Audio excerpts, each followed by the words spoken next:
আজকে দেখাবো আপনি উইন্ডোজ 11-এ কিভাবে অতি সহজে মাউস পয়েন্টারকে পয়েন্ট করে আপনারা জুম ইন এবং জুম আউট করতে পারবেন। তো কোন শর্টকাট কি ইউজ করতে হবে, তো চলুন আমার সঙ্গে দেখি কিভাবে করা যায়। তো আমরা মাউস পয়েন্টার এখানে রাখলাম, মাউস পয়েন্টারে যে কর্নারে রাখবো সেখানেই কিন্তু আমাদের জুম ইন হবে। আচ্ছা, আমরা এই ভিএলসি প্লেয়ার মিডিয়া প্লেয়ারের এখানে আমার মাউস পয়েন্টার রেখেছি।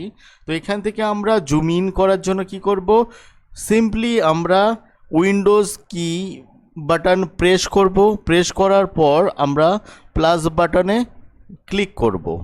একবার ক্লিক করলে আমাদের কিন্তু একটা ম্যাগনিফায়ার বলে আমাদের কিন্তু একটা মেনু ওপেন হয়ে গেল। এটাকে আমরা মিনিমাইজ করে রেখে দিলাম। এবার আমরা ভিএলসি প্লেয়ারের মিডিয়া প্লেয়ারের এখানটায় আমরা মাউসটাকে রাখলাম, রাখার পর আবার উইন্ডোজ প্রেস করে আমরা প্লাস বাটনে ক্লিক করলাম।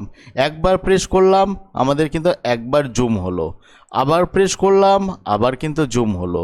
আমি যতবার প্রেস করতে চাইবো ততবার কিন্তু আমাদের জুম হবে।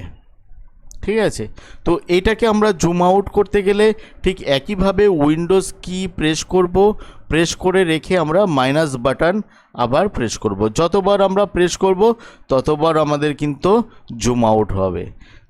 তো আমরা মাউস পয়েন্টারকে যেখানটায় রাখবো সেই জায়গাতেই কিন্তু আমাদের জুম ইন এবং জুম আউট হবে। আপনি এই জুম ইন এবং জুম আউট আপনি কিন্তু নর্মালি উইন্ডোজ 11-এ সবসময়ই করতে পারেন, কিন্তু আপনি যখন কোনো ভিডিও হয়তো ক্রিয়েট করছেন বা ভিডিও বানাচ্ছেন, তখন আমরা অনেক যে ইউটিউবার আছি তারা কিন্তু আমরা উইন্ডোজে বিভিন্ন রকম সফটওয়্যার ইউজ করে আমরা কিন্তু এইরকম জুম ইন এবং জুম আউট করি। সেক্ষেত্রে কিন্তু আমরা উইন্ডোজ 11-এ অতি সহজেই কিন্তু আমরা জুম ইন এবং জুম আউট করতে পারবো। যে কোনো জায়গাতেই আমরা কিন্তু মাউস পয়েন্টার রেখে আমরা জুম ইন এবং জুম আউট করতে পারবো।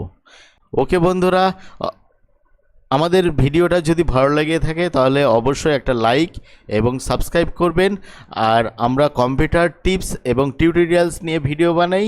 আপনি যদি এই ধরনের ভিডিও আরও দেখতে চান তাহলে আমাদের চ্যানেলটা অবশ্যই সাবস্ক্রাইব করে রাখবেন এবং ভিডিওটা ভালো লাগলে একটা লাইক করে দেবেন। ওকে বন্ধুরা, ভালো থাকবেন।